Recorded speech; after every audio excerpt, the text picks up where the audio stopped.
Caroline Ellis, a dedicated hospice nurse in her 30s, has always been drawn to helping those in need. After a personal loss and feeling disillusioned with her current job, she seeks a change. An opportunity arises to care for an elderly man named Ben, who resides in a remote plantation house in Louisiana. As she arrives, Caroline is struck by the house's imposing structure, weathered and sprawling amidst a backdrop of lush but eerie greenery.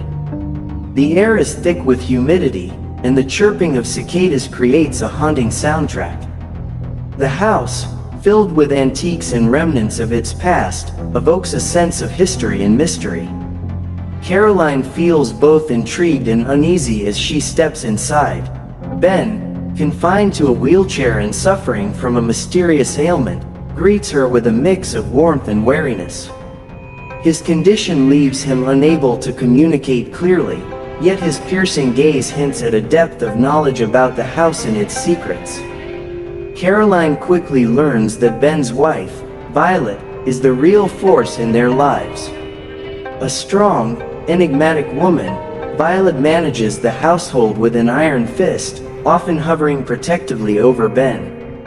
As Caroline begins her work, she explores the house, noting its peculiar decor and the unsettling presence of shadows in the corners. The atmosphere is heavy, steeped in a history that seems to whisper through the walls. The plantation, once grand, now bears signs of decay, reflecting the passage of time and a lingering darkness. Caroline is drawn to a locked door in the hallway, which piques her curiosity. She asks Violet about it, but her questions are met with vague responses and an air of discomfort. Violet's stern demeanor reinforces Caroline's sense that the house holds secrets best left undisturbed. Over the days, Caroline becomes increasingly aware of the unsettling energy within the plantation. The whispers of the past seem to call to her, urging her to uncover the truth behind the house and its occupants. As she navigates her new role, she begins to realize that this job may not be just about caring for Ben, it's also about confronting the darkness that resides within the walls of the old plantation house. As Caroline settles into her new routine, she establishes a rapport with Ben. Despite his frail condition, she discovers moments of clarity in his gaze, as if he is silently communicating the weight of his past. During their interactions, she learns snippets of his life, stories of the plantation's glory days and the vibrant community that once thrived around it. However, it's clear that something haunts Ben, and Caroline feels a growing sense of responsibility to uncover what lies beneath his silence. She notices the way he flinches at certain sounds or becomes agitated when Violet enters the room, his body tensing as if anticipating a storm. This dynamic intrigues Caroline, sparking her determination to understand the roots of their troubled existence. On her first evening in the house, Caroline wanders into the expansive garden outside, where the overgrown vegetation has reclaimed much of the once pristine landscape. The moonlight casts eerie shadows, and the air is thick with the scent of jasmine mixed with something more sinister. It feels like a liminal space, where the past and present intertwine. In the distance, she hears faint sounds, laughter or perhaps weeping. It's hard to tell. Chills run down her spine as she brushes off the feeling. She focuses on her work, assuring herself that the house is simply old and creaky, not inherently malevolent. Returning inside, she finds Violet in the parlor, meticulously arranging flowers in a vase.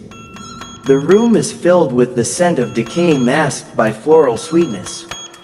Violet glances up, her expression unreadable, and Caroline senses the woman's watchful eyes as she continues to work. "Do you have any family?" Violet asks, breaking the silence. Caroline shares a bit about her background, mentioning her late parents and her choice to work in hospice care. Violet's face softens momentarily, but then hardens again, as if guarding a deeper secret. "That kind of work can be Challenging, Violet says, her tone almost condescending. Not everyone can handle it. But you seem capable. Caroline nods, feeling the weight of Violet's scrutiny.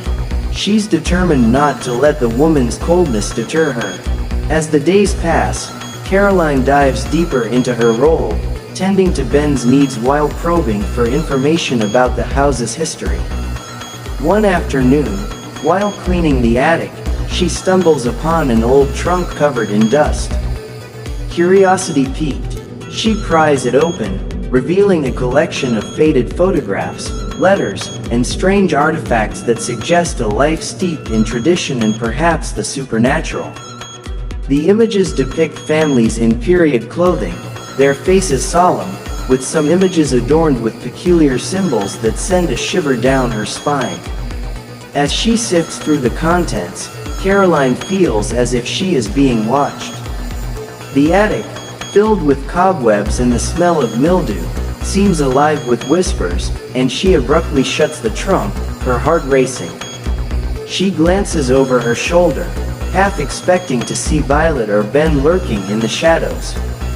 Later that evening, as she prepares dinner, Caroline discusses her findings with Ben, hoping to coax him into sharing more about the house's past. His eyes widen momentarily, a flicker of recognition passing over his face, but then he quickly averts his gaze. Frustrated yet determined, Caroline resolves to uncover the truth, believing that understanding Ben's history might unlock the mysteries of the plantation.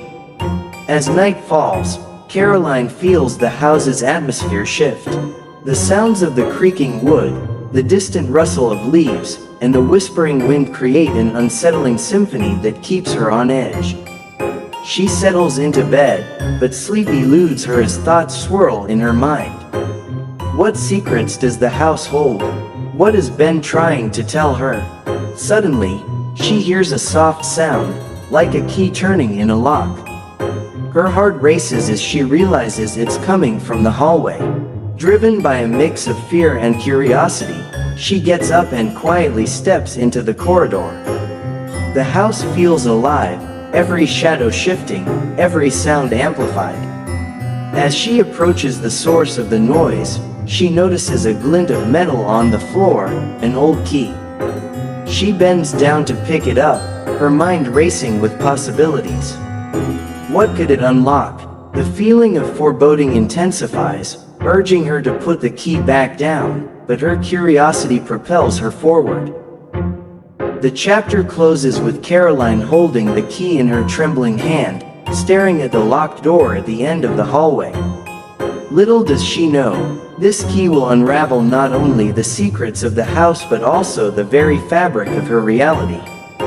The morning sun filtered through the heavy drapes, casting long shadows across Caroline's room. Despite the warmth of the day, an unsettling chill hung in the air, a remnant of the night's unsettling dreams. She resolved to learn more about the plantation, hoping that understanding its history might ease her growing sense of dread. After preparing breakfast for Ben, Caroline set out to explore the house more thoroughly. The air was thick with the scent of damp wood and decay as she navigated the narrow, dimly lit corridors. Every creak of the floorboards echoed in the silence, amplifying her sense of isolation. She moved through the main living areas, taking in the ornate furniture that had seen better days. The walls were adorned with faded portraits of stern-faced ancestors, their eyes following her as she moved.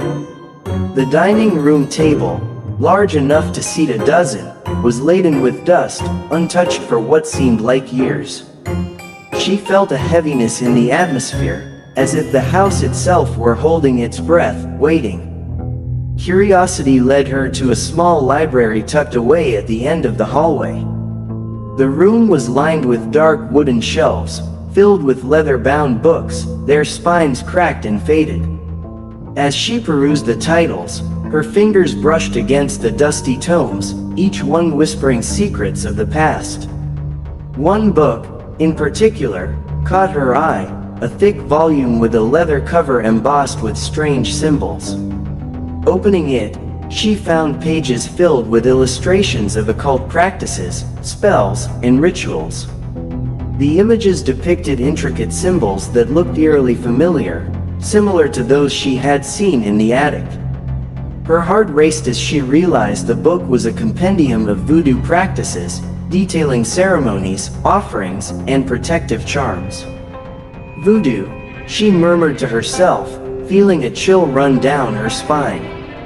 The implications of this discovery weighed heavily on her. She recalled snippets of conversations she had overheard from locals discussing the history of the region, the blending of cultures, and the powerful connection to the spiritual world. As she delved deeper into the book, the descriptions of rituals became more vivid and unsettling. One passage spoke of a boko, a term for a person who practices black magic, invoking spirits for personal gain or revenge. It described how the house was built on sacred ground, a site once used for rituals long forgotten by time. Suddenly, she heard a soft shuffling behind her. Startled, she turned to find Ben in his wheelchair, watching her with a look of concern mixed with fear. "You shouldn't be reading that," he rasped, his voice barely above a whisper. "Why not?" Caroline asked, her curiosity piqued. "What does it have to do with this house?" Ben hesitated, his gaze darting to the doorway as if fearing someone might overhear. "This place, it holds memories, dark ones. Violet doesn't like it when I talk about the past. It's better left alone."